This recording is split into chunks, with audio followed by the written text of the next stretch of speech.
నమస్తే రమ్మగారు. నమస్తే చెయ్యి. ఏదైనా మంచి కథ చెప్పండండి. అమాయకుల కథ చెప్దామా? హ్మ్. ఒక ఊళ్ళో పల్లెటూరు. మున్సపు గారు భలే గట్టివాడట. చాలా గట్టివాడు. మంచి కోపిష్టివాడు. అయితే సరే ఇక అలాంటి వాళ్ళు ఉన్నప్పుడు గ్రామాధికారులుగా ఉన్నప్పుడు కొంచెం జనాలు భయపడతారు కదా. అయితే ఆ ఊళ్ళో మామూలు కుల వృత్తుల వాళ్ళు కమ్మరి వాళ్ళు, మేదరి వాళ్ళు, కుమ్మర్లు ఒక్కొక్క కుటుంబం ఉంది. మామూలుగా ప్రతి ఊళ్ళల్లోనూ అలాంటి వాళ్ళు ఉంటారు. ఈ కమ్మర్లు, కుమ్మర్లు, మేదర్లు వీళ్ళంతా ఎందుకు పనికొస్తారు గ్రామానికి?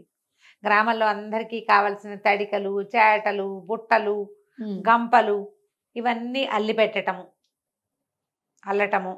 తర్వాత ఎవరైనా వెళ్ళిపోతే పాడెగట్టటము. దానికి మేదరవాళ్ళు వాసాలు అవి కొట్టుకొచ్చి కట్టలు కట్టటము అవన్నీ వాళ్ళు చేస్తారు. కుమ్మరి వాళ్ళు ఏం చేస్తారు? కుండలు చేస్తారు. వీళ్ళకి కావాల్సిన పాత్రలు ఇప్పుడంటే స్టీలు ఇతళ్ళు వచ్చినాయి. అప్పుడే ఉన్నాయి. అన్నానికోటి, కూరకోటి, చారుకోటి, అన్ని మజ్జిగకి, పాలకి, మంచినీళ్ళకి కడవలు ఎన్ని కావాలి, అవునవును, ఇటుకలు, ఆ పనులు కూడా ఉంటాయి కదా. కుమ్మరి వాళ్ళు ఒక కుమ్మరి కుటుంబం. అక్కడి నుంచి కమ్మరి వాళ్ళు వీళ్ళు ఏం చేస్తారు?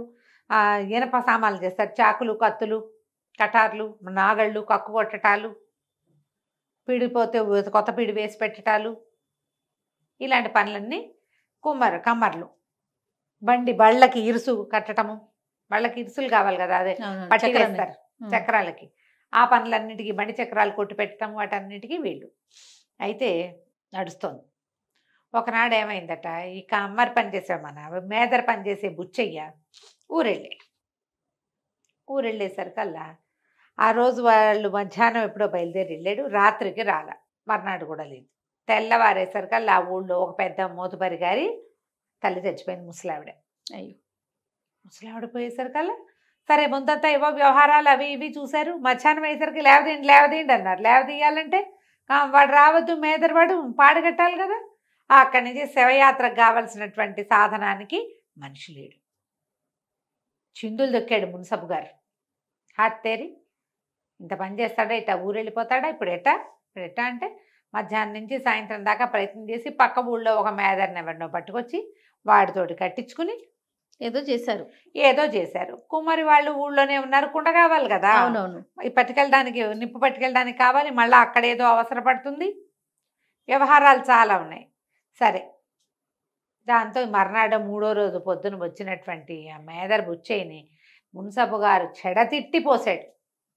ఊరికి ఒక్కగానొక్క మేదర్వి వెళ్ళిపోతాయట. అప్పట్లో ఏం చేసేవాళ్ళు అంటే వార్షికాలు ఇచ్చేవాళ్ళు, వాళ్ళ పద్ధతులు అనమాట.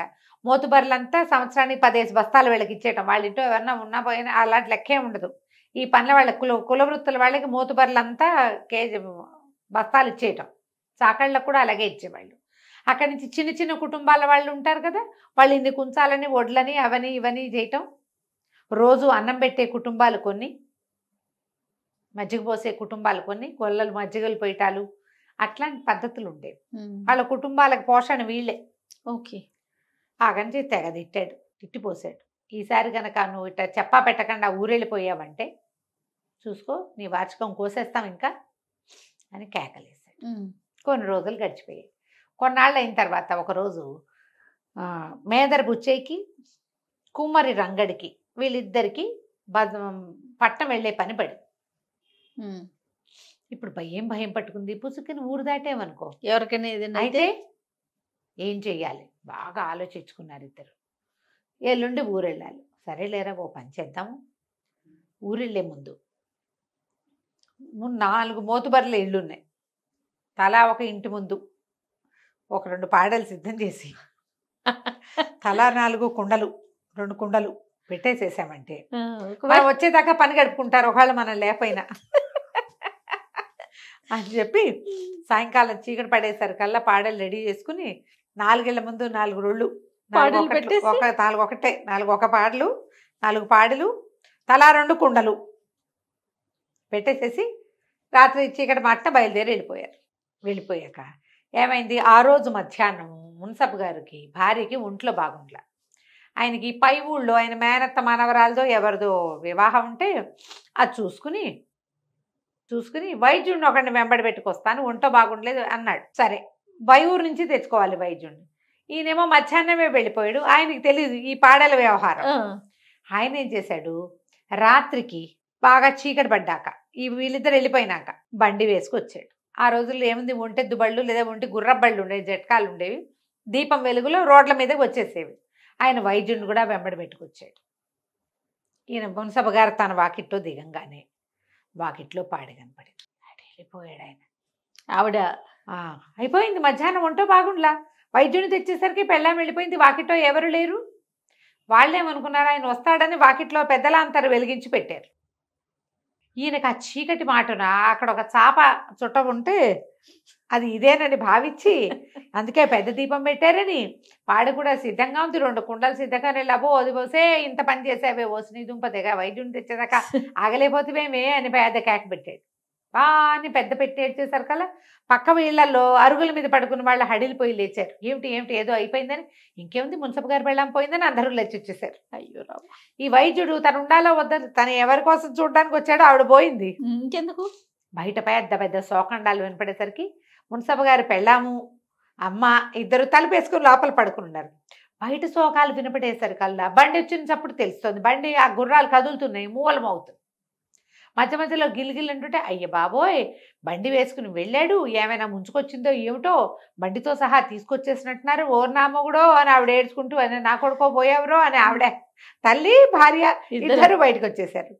లబో దిబో అని వాళ్ళే ఏడిపి వీళ్ళు ఏడిపి ఈవిడ పరిగెత్తుకుంటూ గుర్రబండి దాకా వెళ్ళి బండి నానుకుని ఏడుస్తున్న మొగుడిని కావిటేసుకుని, నా మొగుడో అని ఈవిడ, నా పెళ్ళామో అని ఆయన ఒకళ్ళొకళ్ళు కావలించుకున్నారు, పోయారని ఏడుస్తున్నారు.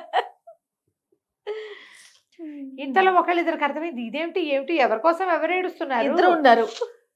ఎప్పుడైతే ఈ మున్సబ గారి పెళ్ళాం పోయింది అన్న వార్త బయటకు వచ్చిందో, మోతబార్లకి కబురు వెళ్ళిపోయింది. వాళ్ళు బయటకు వచ్చి తమ ఇంటి వాకిట్లో ఉన్న పాడల్ని కుండాలు చూసి వాళ్ళని కందిపోయారు. మన ఇంటి ముందు పెట్టున్నాయి ఏమిట్రా, మున్సబ గారి పెళ్ళాం పోతే మా ఇంటి ముందు పాడలు కుండలు ఏమిటో ఈ సంగతి కనుక్కుందామని ఆయన పోయాడో ఆవిడ పోయిందో తెలియలే. అందరూ వచ్చేసారు. వచ్చేసేసరికి ఇంకేముంది, అసలు వాళ్ళిద్దరూ బతికే ఉన్నారు, పాడే కుండ మాత్రం అక్కడ ఉన్నాయి. అక్కడి నుంచి 1 గంటకు అందరూ స్థిమితపడ్డారు. ఇంట్లో నుంచి లోపలికి వెళ్ళి మంచినీళ్ళు ముంచుకుని తాగారు. అందరూ నిలబడ్డారు.